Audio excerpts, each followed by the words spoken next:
Hi guys, welcome to Nawaz kitchen. இன்றைக்கி restaurant சைடில் பன்னீர் butter masala எப்படி பண்ண பார்க்கலாம். அதுக்கு ஒரு அகலமான பேனில் வந்து 1 டீஸ்பூன் அளவு பட்டர், ஒரு அரை டீஸ்பூன் அளவுக்கு சீரகம், ஒரே ஒரு பிரிஞ்சி இலை, ஒரு பட்டை மட்டும் சேர்த்து 2 மீடியம் சைஸ் ஆனியன் கட் பண்ணி சும்மா லைட்டாக ட்ரான்ஸ்ஃபர் ஆன கொஞ்சம் கலரு ரொம்ப வதங்கணும். இதுக்கு வந்து 4 தக்காளி, ஆனியனை விட தக்காளி குவான்டிட்டி தான் அதிகமாக இருக்கணும். தக்காளி போட்டு கொஞ்சம் வதங்கின அப்புறம் 4 பச்சை மிளகாய், இதுவே கரெக்டாக இருக்கும். இல்லை உங்களுக்கு இன்னும் காரம் வேணும், ஒரு பச்சை மிளகாய் எக்ஸ்ட்ரா ஆட் பண்ணிக்கோங்க.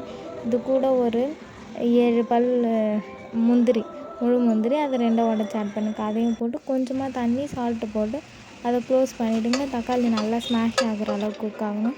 இதில் வந்து நான் ஒரு 150 கிராம் அளவுக்கு பன்னீரை குட்டி குட்டியாக கட் பண்ணிக்கணும். உங்கள் விருப்பப்படி கட் பண்ணிக்கலாம்.